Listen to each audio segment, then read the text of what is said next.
Assalamualaikum warahmatullahi wabarakatuh.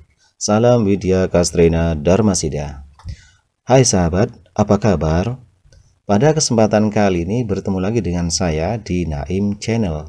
Channel yang membahas tentang edukasi, organisasi, serta hal penting lainnya tanpa basa-basi. Baik sahabat, pada kesempatan kali ini saya akan membahas tentang bagaimana caranya kita membuat Google Scholar. Nah, Google Scholar itu sendiri artinya adalah layanan tempat mencari referensi untuk siswa, mahasiswa, akademisi, maupun umum. Sehingga semua masyarakat di Indonesia, bahkan dunia internasional, berhak untuk memiliki yang namanya Google Scholar. Jadi begitu sahabat. Kemudian apa sih kelebihan-kelebihan daripada Google Scholar itu sendiri? Nah, Naim Channel akan memberikan 4 kelebihan atau manfaat daripada Google Scholar tersebut. Yang pertama, Google Scholar bermanfaat untuk mengumpulkan jurnal dan artikel milik kita, sehingga itu bisa dijadikan tempat artikel-artikel kita yang sudah publish. Kemudian manfaat yang kedua sahabat, bisa dijadikan perpustakaan pribadi. Misalkan sahabat punya 10 artikel yang sudah publish, kemudian juga punya buku yang sudah publish, maka bisa dimasukkan di Google Scholar. Apanya? Ya linknya semacam itu. Kemudian manfaat yang ketiga adalah mudah untuk mendapatkan artikel.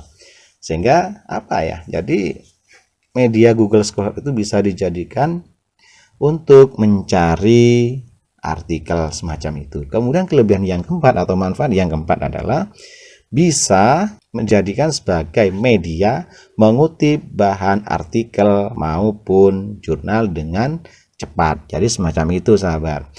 Seperti yang saya jelaskan di awal, perbedaan antara jurnal dan artikel. Nah, di situ salah satu sempat saya singgung tentang Google Scholar. Nah, khusus pada kesempatan kali ini saya membahas tentang Google Scholar, dan bagi sahabat-sahabat yang belum memiliki Google Scholar maka ikuti terus tutorial yang disampaikan oleh Naim Channel.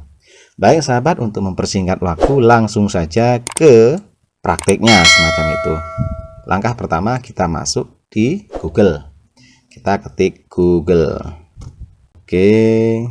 Kemudian kita masuk ke langkah nomor 2, yaitu kita klik tentang Google Scholar. Google Scholar. Kita coba ketik di sini. Oke, sini sudah muncul ya. Nah, bagi sahabat yang pertama kali membuka Google Scholar maka tidak akan muncul. Namun bagi yang sudah membuka, maka secara otomatis itu akan ada ketikan kita atau jejak kita di sana. Kita klik Google Scholar. Kita tunggu sahabat. Oke, ini sudah muncul ya. Di sini ada profil saya. Nah, profil saya di sini kita klik. Nah, di sini namanya disesuaikan dengan selera kita ya. Disesuaikan dengan selera kita. Misalkan kita beri nama Wira. Wira Perkasa. Nah, ini misalkan seperti itu. Nah, perlu saya jelaskan sedikit sahabat. Nah, bagi sahabat-sahabat yang sudah berafiliasi dengan tempat kerjanya maka ini wajib diisi semua ya.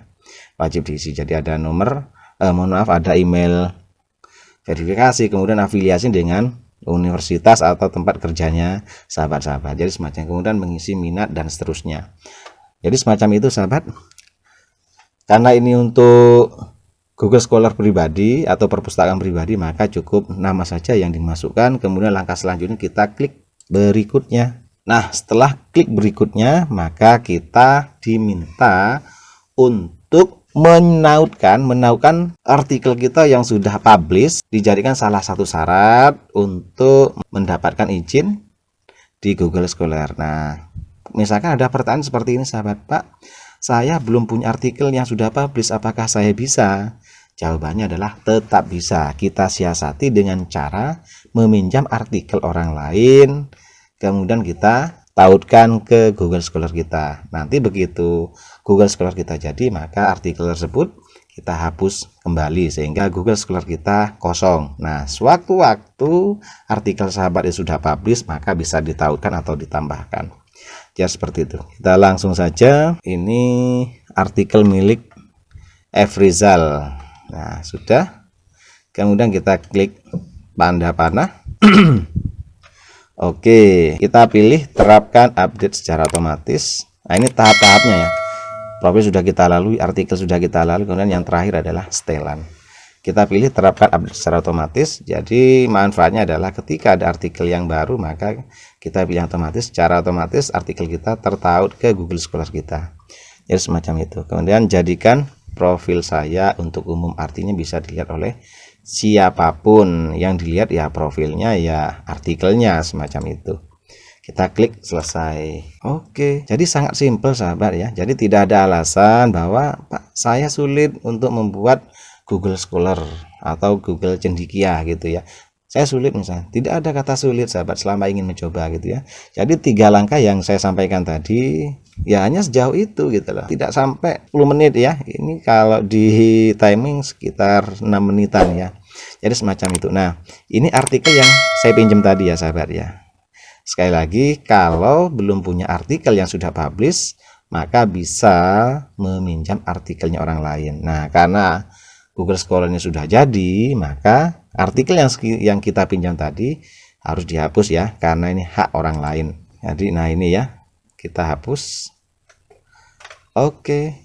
Nah, baik sahabat, Google Scholar kita sekarang tampak kosong ya, tampak kosong, dan Google Scholar ini sewaktu-waktu sudah siap diisi saat artikel sahabat sudah publish. Jadi semacam itu caranya untuk menambah artikel kita yang sudah publish ke Google Scholar kita. Caranya cukup mudah gitu ya. Jadi kita klik tanda tambah atau plus, kemudian kita masukkan tambah artikel. Jadi semacam itu.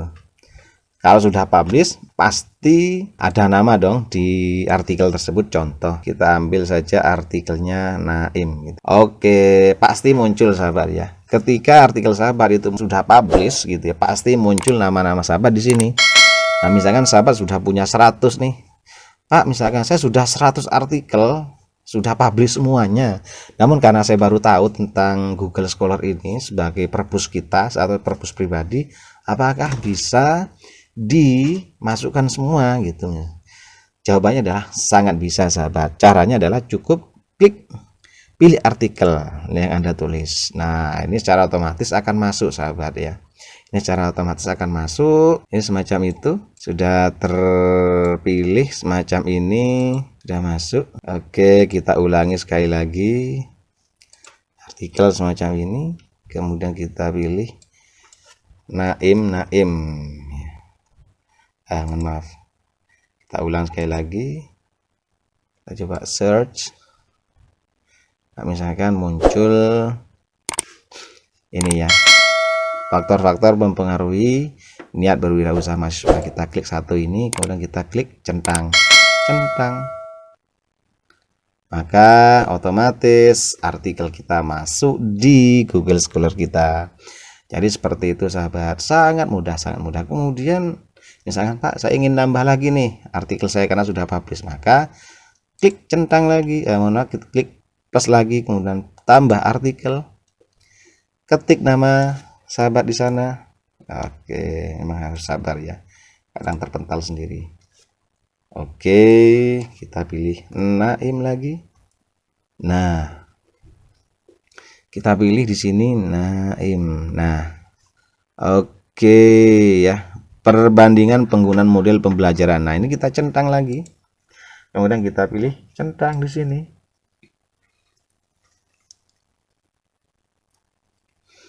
Oke sahabat, sudah 2 artikel masuk ke Google Scholar kita. Jadi semacam itu, untuk cara penambahannya pun sangat mudah, sehingga tidak ada alasan untuk sahabat-sahabat di luar sana untuk tidak memiliki Google Scholar atau Google Cendekia. Saya kira itu sahabat yang perlu saya sampaikan tutorial pada kesempatan kali ini. Saya ucapkan terima kasih. Jangan lupa like, komen, serta subscribe-nya sahabat, karena semua itu sangat saya butuhkan terkait dengan perkembangan channel ini. Terima kasih. Sampai jumpa di tutorial selanjutnya. Wassalamualaikum warahmatullahi wabarakatuh, dan salam Widya Castrena Dharmasida.